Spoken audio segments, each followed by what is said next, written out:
Está con nosotros Juan Denis, que está llegando por segunda vez a nuestro programa. Lo había recibido Héctor anteriormente, porque mañana, 16 de febrero, se va a estar presentando Soltar, una visión desde el estoicismo dentro del ciclo de filosofía desde lo cotidiano. ¿Cómo va, Juan? Buenas tardes. Bienvenido. Muchas gracias por la invitación. La verdad es siempre un honor estar en este programa y gracias por la gentileza de invitarme por segunda vez. Bueno, yo no estuve la primera vez, pero recién Héctor te preguntaba qué tal la primera presentación. Anduvo muy bien. El lugar estuvo lleno, que para la filosofía es siempre una esperanza eso, que de repente la sala esté llena, así que con mucha expectativa también para la próxima, ¿no? El hecho de estar hablando de estos temas en un lugar en un bar que por lo general es un lugar donde la filosofía no está tan presente. Está bueno porque es un poco salir a la calle como hacían los primeros filósofos, así que me gusta mucho la idea de salir con la filosofía a la calle. ¿Y qué significa soltar una visión desde el estoicismo? Bueno, el ciclo en general lo que trata de hacer es tomar algunas frases o palabras que circulan en las redes sociales y que muchas veces tienen origen académico, como el caso de soltar, porque proviene de los psicólogos, pero se trivializa. Una palabra muy de moda. Claro, pero al ponerse de moda se trivializa también, ¿no? Claro. Es como pasa con deconstrucción, ¿no? Que ahora todo el mundo dice yo me deconstruyo y es una palabra que yo me acuerdo cuando yo estudiaba la carrera de filosofía, la palabra deconstrucción implicaba mucho estudio, o sea, no cualquiera la usaba, porque implicaba también conocer la historia de la filosofía. Hoy cualquiera dice, bueno, yo me deconstruyo. Eso pasa porque al popularizarse los términos de la filosofía, me parece que es necesaria una segunda cocción de la filosofía, reexplicando algo que ya la gente por ahí lo toma como muy trivial. Entonces, en la palabra soltar, que es verdad que proviene de la psicología, por ahí cualquier persona dice, bueno, yo ya solté a mi novio, y en realidad cuando una persona auténticamente soltó, lo que menos hace es pensar en lo que soltó. En eso, claro. Entonces es como que lo vamos a volver a plantear y quizás proponer una alternativa filosófica distinta a esta cosa de ya me olvidé, que es la filosofía estoica, ¿no? Que nos propone más bien vivir un presente asumiendo que el pasado existió, pero sin esa cosa capitalista de decir, bueno, yo dejo el pasado y como que si compré algo en el pasado y ahora lo tiré, ¿no? Héctor. No, la vez pasada creo que comentaste que Byung-Chul Han había sido un faro. Sigue siendo, ¿no? Me parece, ¿no? Es un filósofo coreano que vive en Alemania en este momento. Claro, da clases en la se escapó en realidad, ¿no? Se escapó porque los padres querían que no estudie. O sea, cuando él era muy chico, los padres querían que no estudie filosofía. En realidad no se escapó de Corea, sino de los padres, ¿no? Claro. Porque él es de Corea del Sur. Y se escapó y bueno, se radicó en Alemania y sacó lo que podríamos llamar el último bestseller de la filosofía. Yo creo que La Sociedad del Cansancio es un libro agotado, en Santa Fe es imposible conseguirlo. Mirá. Hay que buscarlo por internet y tiene sus tiempos también, porque, bueno, es un libro que para mí explica filosóficamente y sociológicamente, esta costumbre que tienen los filósofos de ahora, ¿no? De hacer sociología también, explica un poco qué significa esto de que la gente esté cansada, o sea, que uno va en el ómnibus o en el colectivo, donde sea, y ve que la gente está cansada, ¿no? O sea, cómo nuestros abuelos tenían tiempo para ir al bar y hoy ya es cada vez más difícil, ¿no? En base a eso y a este bestseller que es La Sociedad del Cansancio, podemos linkear esa obra de Byung-Chul Han con la pandemia y la pospandemia. Claro, lo que pasa es que todo lo cambió también. Sí, la pandemia lo cambió todo y Han analiza, hay un artículo muy bueno en el diario El País, donde él analiza el teletrabajo, que se pone fuerte con la pandemia, ¿no? Y él dice, parte de esta pregunta, ¿estamos más autoexplotados o no ahora que trabajamos en casa? Porque la primera sensación es que uno, al no viajar en el colectivo, tiene más tiempo. Y él dice... ese tiempo termina distorsionado.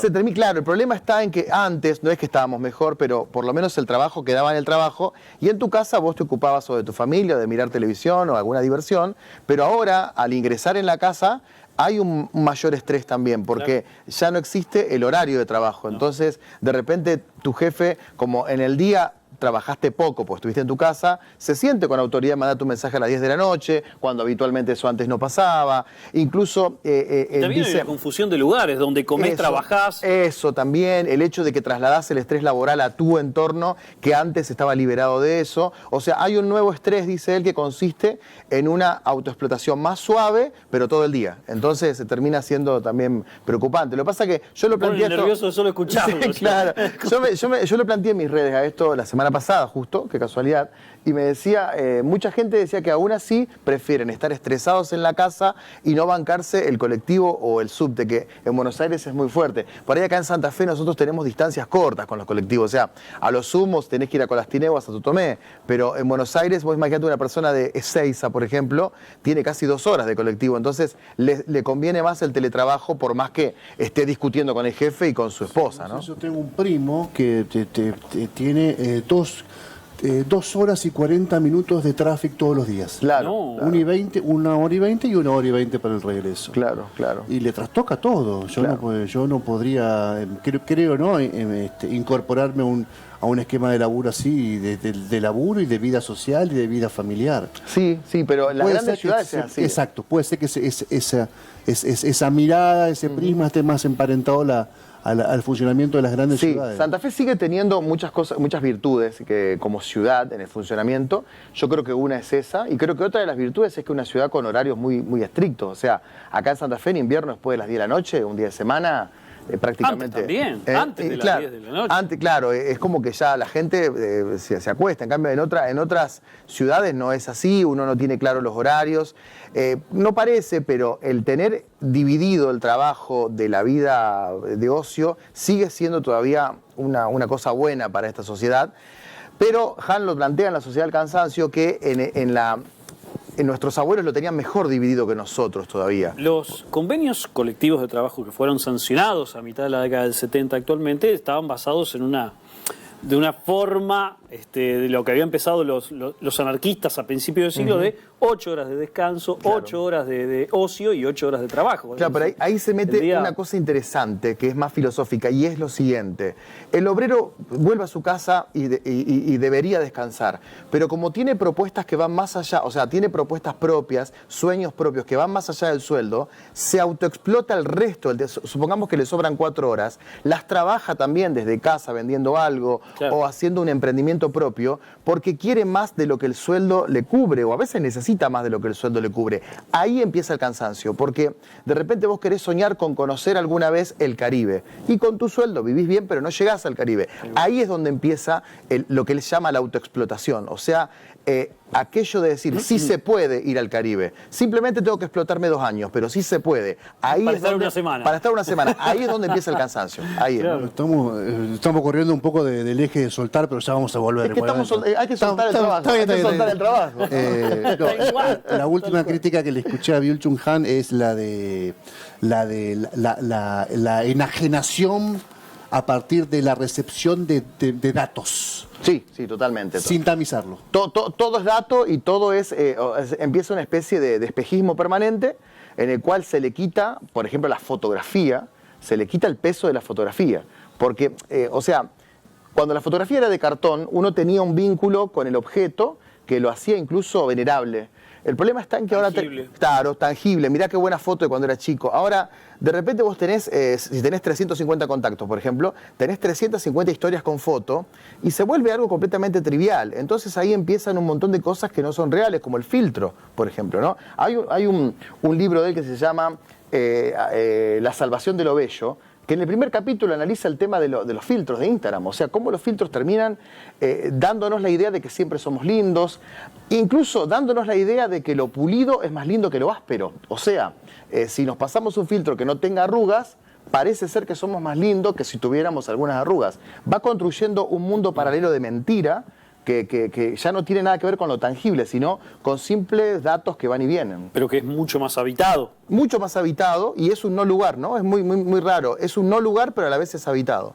De eso hablaba, del no lugar, ¿no? De como Naomi Klein habló del no logo en algún momento, ¿no? Claro, antes eran las estaciones de servicio, ahora es Instagram. O los shopping. O los shopping, claro. Ahora es Instagram, ¿no?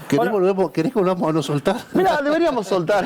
No, bueno, pero en realidad lo que yo voy a plantear en la conferencia de soltar es buscar verdaderamente en esa sabiduría milenaria que son los estoicos y todas las escuelas del helenismo, básicamente algunos conceptos como para poder entender este presente sin hacernos tanto problema por el futuro y sin tanto rencor por el pasado, sin caer en frases vacías de la autoayuda, pero los estoicos decían que lo mejor que puede pasarle a un ser humano es no vivir en el pathos. O sea, pathos es una palabra griega que se traduce pasión, pero tiene mucha más fuerza, que significa todo aquello que me atormenta y todavía no pasó. O sea, esa sería la traducción.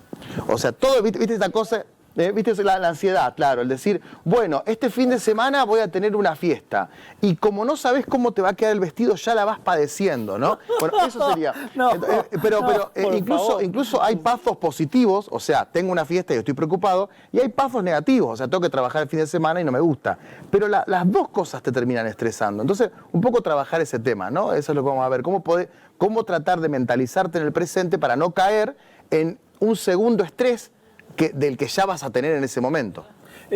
¿Cuál fue la experiencia de del primer encuentro que tuviste y cuál fue el grado de interacción que hubo? Muy bueno, sobre todo porque yo tenía pocas esperanzas por el hecho que en un bar a mí me gusta estar comiendo y por ahí que me filosofen me molestaría. Pero fue muy buena la experiencia, la gente realmente se enganchó. Está el video en YouTube subido ya. Sí. Y además lo que por ahí vi y percibí es que la misma gente después se contactó para ir de nuevo. Y incluso algunas personas me dijeron, la próxima voy a traer, qué sé yo, un cuñado que ¿viste? Esta cosa de creer que el otro necesita filosofía y no vos. O sea, voy a traer a mi viejo que necesita escucharte, cuando en realidad sos vos el que necesita, ¿no?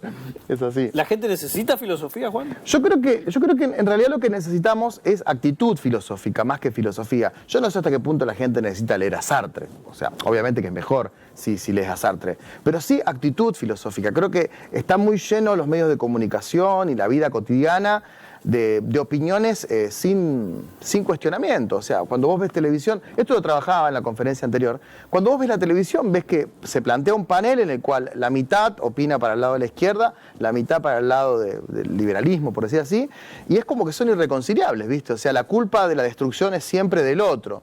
Entonces ahí es donde se necesita una actitud filosófica que supere esta situación. De ahí a que la gente lea Heidegger, me parece que hay un camino muy grande. Simplemente me conformo con que pensemos un poco más desde la filosofía, ¿no? Y en esta no quiero de ser ampuloso, pero en esta sociedad donde lamentablemente hay mucho vicio respecto al dato, a contar con el dato sin tamizarlo mucho y a no bancarse más de 2 minutos de nada, desde una crónica periodística hasta un video. Cuando vos tenés una experiencia del cara a cara, reflexionando profundamente sobre temas que son profundos, ¿la gente se engancha igualmente? Sí, hay como... Lo que nos podría llevar a pensar también que no está perdida la posibilidad que se vuelva a enganchar sobre una buena crónica escrita, sobre un buen video, una buena peli. Hay como, yo diría 2 o 3 matices. El primero de los matices es verdad que estamos acostumbrados al contenido fugaz, o sea, TikTok por eso es tan famoso a nivel mundial, ¿no? Estamos acostumbrados a eso, pero después también hay 2 dimensiones que me parece que han tomado mucho auge. Una es el podcast o el escuchar una entrevista. ¿Por qué? Porque como estamos haciendo algo, ponemos de fondo una entrevista. Quizás la entrevista tiene imagen, pero quizás quienes estén viendo esta entrevista están, no sé, lavando el auto. O sea, de algún modo hay una idea de recuperar lo auditivo, me parece a mí. Y después, por otro lado, me parece que no sé si a ustedes les pasa la misma experiencia, llega un momento en el cual estamos tan hartos de la virtualidad que bruscamente apagamos el celular 4 horas y nos reencontramos con la lectura. Qué suerte que podés apagarlo 4 horas. Pero, por ejemplo, un sábado o un domingo se puede, ¿no? Un sábado, es difícil, ¿no? Pero un domingo a la tarde, por ejemplo, decir, voy a apagarlo 4 horas y me reencuentro con la naturaleza. Ah, mira, esta gente vivía conmigo. O sea, es como que hay una cosa así, ¿no? Yo estuve una semana sin pantalla. Bueno, es importante. Podcast. Está buenísimo, Héctor. Está buenísimo. Pero fue. Las primeras 24 horas tenía sudor frío y cosas por el estilo, sí. Después te acostumbras, ¿no? Mentira, no era tanto, pero después te acostumbras, sí. Claro, eso dicen. Dicen que pero al fue primer día es fuerte. Es fuerte, fuerte. Sí, sí, sí. Es una enajenación la que tenemos respecto a la Sí, Claro, hay una obvio, adicción, tiene que- hay una adicción y creo que hasta las personas más intelectuales han caído. O sea, porque siempre era cosa, viste, Absolutamente. la adicción era como cosa de los que no tenían tantos libros, pero creo que todos caímos en eso, en la dependencia de lo que opinen, porque es un mundo tan real y a la vez tan engañoso que nos terminó convenciendo. Yo creo que lo mejor es dividir esas tres partes, entender que hay mucho contenido realmente de un minuto, entender que hay muy buen contenido auditivo y por otro lado me parece que también está bueno una vez por semana pagarlo, no sé si 4 horas, pero ¿por qué no 2 horas? Sí. ¿No? Soltar tiene mucho, imagino, ¿no? Mucha idea de que lo desconocido va a ser más sufrido que el presente de sufrimiento que tengo. Sí, sí, ¿Puede sí. ser? Y también hay como una falsa expectativa, porque vos fíjate que una persona dice, yo voy a soltar a mi pareja, pero voy en busca de... O sea, ¿quién te garantiza que lo que vas a buscar realmente va a ser superior a lo que tuviste también? O sea, y también, acá está la pregunta para mí más filosófica, es ¿quién te garantiza que vos tuviste algo? Yo creo que parte de esta cosa de Occidente de creer que yo tengo marido, yo tengo novia, yo tengo esposa, yo tengo... O sea, esa cosa de yo tengo, me parece que es la que termina... posesión es un tema. Es horrible plantearlo así, pero todo el mundo dice, yo tengo un amigo, yo tengo una novia, ¿no? Entonces, ahí ya, para mí el problema es lingüístico también. Mi, o sea, el mi. Claro, mi esposa, mi señora, decíamos antes, ¿te acordás, no? Esta cosa me parece que hoy deberíamos trabajarla, filosofar sobre eso, y antes de soltar, ¿por qué no? Antes de soltar, pensar en, ¿realmente tuviste alguna vez algo? Para soltar. Para soltar, o sea, quizás no tuviste nada, quizás la realidad más cruda es que nunca tuviste nada. Juan, ¿cómo se hace para filosofar en redes sociales y para que el concepto no se distorsione y se pueda adaptar lo que se quiere decir al lenguaje de redes sociales? En esta sociedad tan breve, en esta sociedad tan apurada. Yo creo que la clave está en no creer que vos tenés que trasladar exactamente lo que hacías al aula, filmarlo y ponerlo en las redes como si fuera un mundo exactamente igual al aula. Yo en ese sentido disiento con la mayoría de los colegas, porque a mí me parece que Instagram tiene su lenguaje, Twitter tiene su lenguaje, Claro. y TikTok tiene su lenguaje. Si la persona de filosofía quiere comunicar en esos lugares, tiene que llegar al lugar y adaptarse al lugar. Porque si no se adapta al lugar, el mismo algoritmo se encarga de echarte. O sea, se encarga de que tengas pocas reproducciones, se encarga de mostrarte poco. Creo que el problema está en eso. O sea, si realmente te está diciendo hasta el cansancio, hasta el mismo dueño de Instagram habló de que tenés que hacer reels para que te posicionen, Claro. y de algún modo tenés que fijarte cómo haces para explicar un poquito de filosofía con ese formato. Primero porque se ve que es el que la gente más quiere. Y segundo porque los dueños del lugar te dicen que así tenés que entrar. Héctor, ¿algo más? No, está buena la propuesta. Mañana a las 21. 21. Mañana a las 21. Mañana a las 21 ahí en Tribus. En Tribus. Así que bueno, Yo te voy a plantear una disidencia con algo que dijiste. Dale. Que en los bares probablemente no sea el mejor lugar para filosofar. Yo he escuchado a grandes Filósofos de bar. Sí, grandes, te diría, ensayos filosóficos. ¿Después de una En bares ya cerveza o desaparecen. antes? No, por supuesto, siempre después. Después de una Siempre cerveza, después, claro. claro. Ahí te creo. siempre después, siempre después.